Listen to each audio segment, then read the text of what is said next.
Hi guys! So topic naman natin ngayon is urinary system. Okay? So yung gross discussion nito, yung gross structure na sa anatomy na yan na-discuss, dive na agad tayo uh, sa kanyang histology. Now we all know that the kidneys is the primary organ of the urinary system. It is a parenchymatous organ but somewhat tubular kasi ang dami niyang tubules doon sa loob pero still it is a parenchymatous organ. If it is a parenchymatous organ, then we will be able to see a capsule, a fibrous capsule covering it. As you can see here, this is a fibrous capsule covering of the kidneys. So if this is the fibrous capsule covering, so ito yung outermost. No, this is the uh, periphery. So after the periphery, after the outermost part, we have now the cortex. This is now the cortex of the kidney. Okay? In the cortex, kagaya ng discussion natin sa anatomy of the dog, pagka-cut natin ng tissue ng kidneys, pag tinignan nyo siya, di ba, parang meron tayong nakikita grainy structures, parang particles. Okay? So those are these renal corpuscles. Okay? Okay? They're interspersed with the parenchyma of the cortex of the kidney. Now, as we also see, there are tubules flanking it. May mga tuldok-tuldok, bilog-bilog. So this is the cortical labyrinth. These are the cortical labyrinth. And meron din tayo nakikita ang mga tuwid, ng straits. So these are the medullary rays. Okay? So this rays continues to the collecting tubules. So these are the parallel collecting tubules that will drain towards the medulla of the organ. Okay?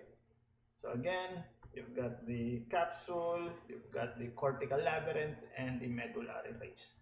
Ituloy lamang natin ang observation natin sa kidney via scanner. So as we progress inwards, we still see cortical labyrinth and some of the medullary rays, and eventually would end kasi may malaking blood vessels sa gitna, no?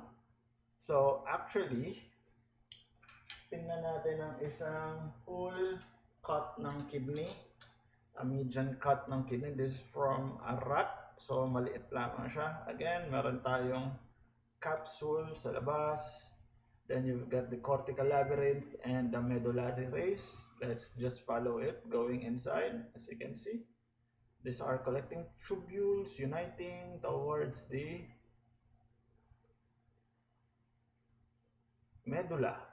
We are now in the medullary layer of the kidney, and we can actually see a renal papilla. This is a renal papilla, which is the end point of all of them, and giving its contents, draining its contents here. This is the renal pelvis. Okay? This is from a rat. Okay, kaya medyo mas maliit lamang yung kanyang papilla. Okay? Okay. Now, let's go to the functional unit of the kidneys, which is the nephron. Nephron is there are two types of nephron, a cortical nephron and a juxtaglomerular nephron. Ang kaibahan lamang nila, yung cortical nephron nasa cortex. Yung parte na ito, such as these are already JG. Nephrons, malapit na sila sa corticomedullary junction. Okay? Now, the following structures are found. These are the structures found in a nephron. So yung buong structure ha.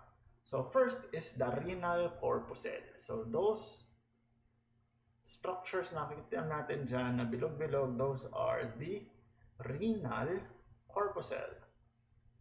Mag-focus tayo ng isa. Or better yet, dalawa. Itong. Okay. Under LPO.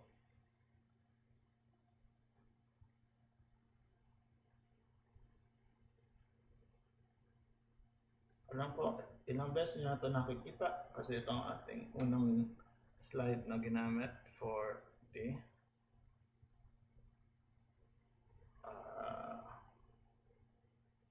squamous epithelium. Alright, so these are two renal corpuscles. As you can see here, there is a faint outline of a capsule. Okay, so this one is the glomerulus. It is bounded by a capsule known as the Bowman's capsule. It has two layers. A parietal layer and a visceral layer. So, tingnan nyo tong part na ito as I move the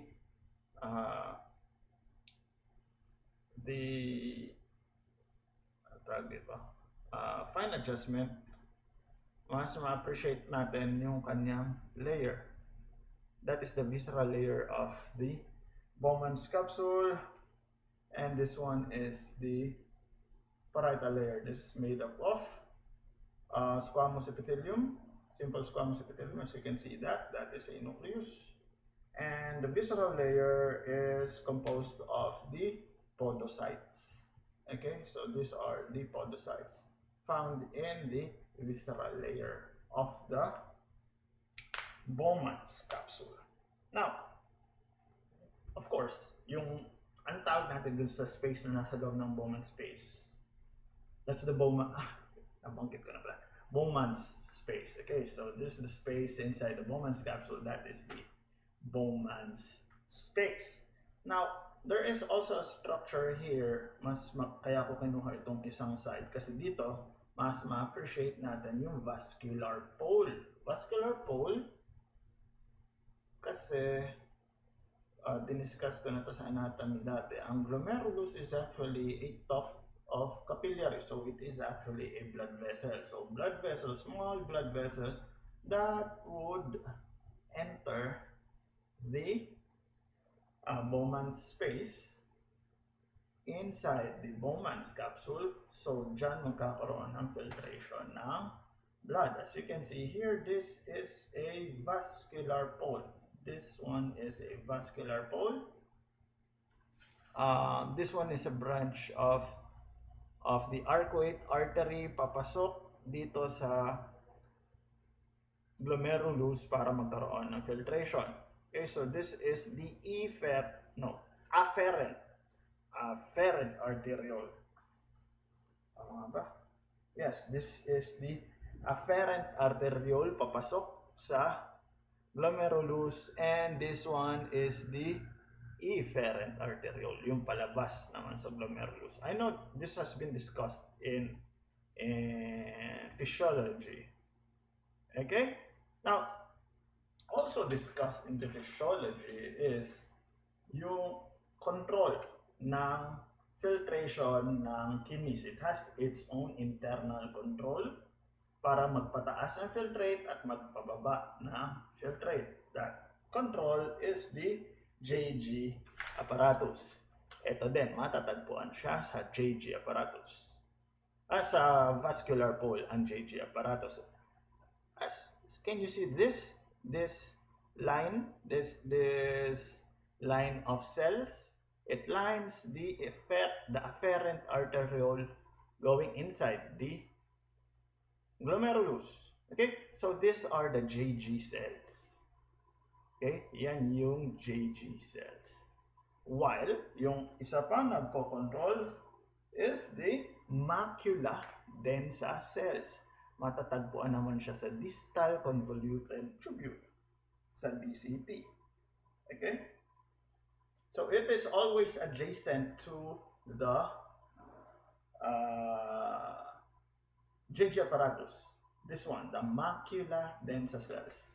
Ito yung distal convoluted tubule. As you can see, there is a darker staining nuclei of cells dito na malapit sa JG apparatus. This is the macula densa cells and these are the JG or juxtaglomerular cells.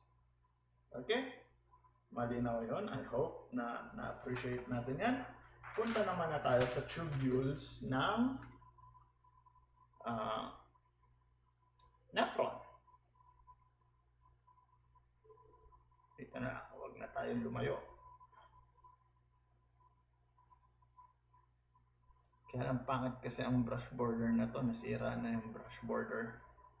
Cells. Pero sige, appreciate na lang natin.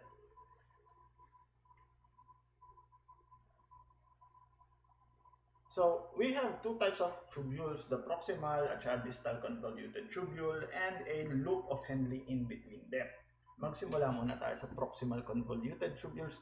Proximal convoluted tubules, they would look, in the cortical labyrinth, they would look like this.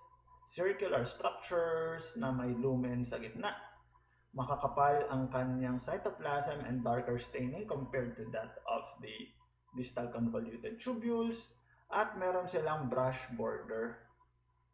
May brush border sila. Hindi brush border cells because they are already the cells. Meron silang brush border. As you can see here, those are the brush border of the proximal convoluted tubules.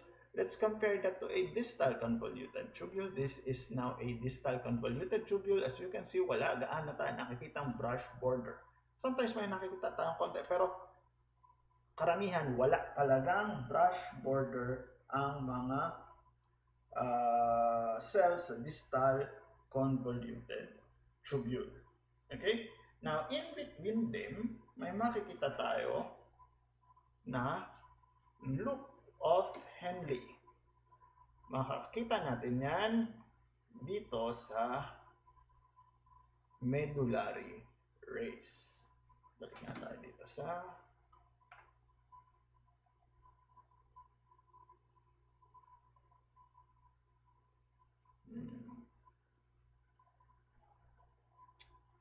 here. Hanap lang ng magandang medullary ray. Yung mga tuwid, para masabi nyo tuwid talaga. Medullary rays. Such as this. Itong structure na yan. Ito nasa gitna ng mga cortical labyrinth, and a medullary ray. Punta tayo on HPO.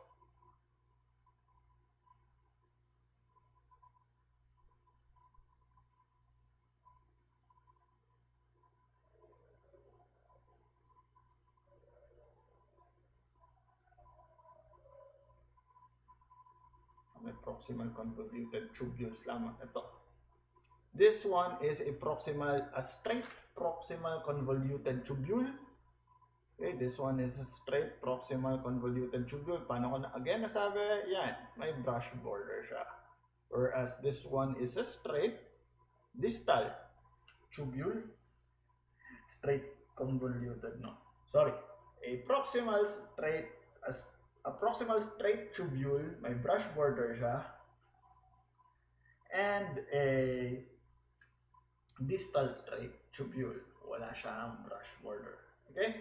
This is also known as the thick descending loop of Henle. And distal straight tubule, this is also known as the distal, also known as the thick ascending loop. Thick descending loop, thick ascending loop of Henle. Kanina pa naghahanap dito sa section na to ng magandang loop of Henle. Wala talaga akong makita na kasi squamous epithelium. Perhaps ito, kaya lang na-crush siya, hindi na natin nakita yung kanyang lumen.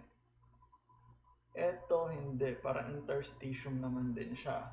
as you can see, dun sa look of Henle, maalala nyo sa discussion nyo sa physiology, lagi siyang may katabing mga capillaries. So that is the vasa recta. Yes, perhaps this one, vasa recta, thin loop of Henle ito. 'Di ba? Nakikita nyo may katabi siyang mga capillaries, vasa recta. 'Di ba? Meron siyang counter current exchanger, tama nga ba 'yon?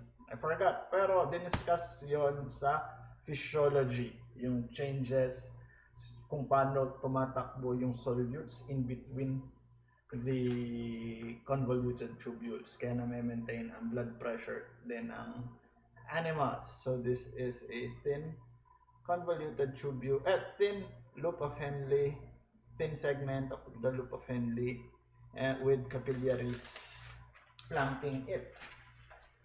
Dito sa isang section, hanap tayo ng loop of Henle. Dito nakakita kanina, kaya lang ang pangit din ang sections na to. So ang pansin ko dito ay meron yata itong ang daming fat deposits. Yes, this one is a loop, a thin segment ng loop of Henle. Diba? Yung kanina kasi kitang-kita pa yung cytoplasm and nakra-crush siya. Kaya hindi gaano na-appreciate natin ito. This one is a thin loop of Henle, and as you can see, may capillaries na nagpa-flank sa kanya for the vasa recta. Okay? What's next? We go now to the collecting tubules. In the collecting tubules, there are cortical collecting tubules. Of course, these are found in the cortex and medullary collecting tubules. Yung nakikita natin sa medullary rays, those are the cortical collecting tubules. Magsimula ulit tayo dito. So we have this. These are the cortical collecting tubules, which would drain their contents here in the medullary connecting tubules. Dok, bakit pagdating sa baba naging bilog-bilog na lamang ulit? Kasi parang lumiliko, ano tawag doon? 'Di ba, makapal yung periphery, yung cortex. Okay, pabilog siya. So, kahabang pumapasok siya sa pababa, kapag kinat mo yun, yung gitna, bilog-bilog na lamang siya. While habang nagpro-progress siya pababa, ito ang nagiging makikita natin. So, unti-unti siya lumiliit yung kanyang lumen. So, these are the medullary collecting tubules. They all would give off or drain their contents here in the renal pelvis. Okay, this is also a renal pelvis. Most likely, ito ay isang renal papilla din. Yung katapat na renal papilla nito. So, dalawang renal papilla na cut yung nasa ibabaw, mas ito nag-extend. So, these are both renal pelvis sa loob ng medulla ng kidneys. Okay? Okay? Napunta na tayo sa avian kidney. Now, avian kidney, high-tech, because it has, hindi pala high-tech, primitive. Because meron siyang mammalian part and reptilian part. Diba? Siya yung avians are the bridge between the mammals and reptiles. Okay? So, yung chickens nga natin ay dinosaurs daw. However, itong nakuha nating section is yung doon sa head of the lobular kidney of the chicken. Kaya ang makikita lang natin dito is the mammalian part, mammalian structures. So we still see the we can still appreciate the glomerulus, the renal corpuscles of the kidneys. So you can see there, those are renal corpuscles. So again, nasa scanner pa pala tayo. Okay, so these are the, can you see them? Those are the renal corpuscles of the kidney. May mga collecting ducts, as you can see, na nag-flank sa kanya. So somewhat resembles the cortical labyrinth of the mammalian kidney. Now, those urine that has been collected from this will be drained by this. This is the perilobular collecting ducts. Paano natin nasabi siyang isang perilobular collecting duct? So you can see here, this is a lobule. Marami siyang mga glomerulus, renal corpuscles. This one is a perilobular collecting ducts, which will drain their contents towards here. This is a ito ay medullary tract, papasok, papunta dito sa isang medullary cone. Okay? You can see mukha siyang cone. Okay? Papasok sa isang ureter na nagra-run along sa gitna ng lobular kidneys ng avians, kung saan unti-unting nasa-suck out ang water, kasi di ba ang water sa avians is very important. Kaya yung kanilang urine, which is actually hindi na fluid, urates na dapat sila, yun yung madedeposit sa urodeum para mailabas sa cloaca as their feces. Okay, again, those are the renal corpuscles. This is a lobule, which are drained by the collecting tubules into the perilobular ducts towards the medullary tracts and towards the medullary cone of the kidneys. Okay? Kagaya lamang din ng mammalian kidney, meron din yung capsule. Siyempre, natanggal na lamang din yan. Okay?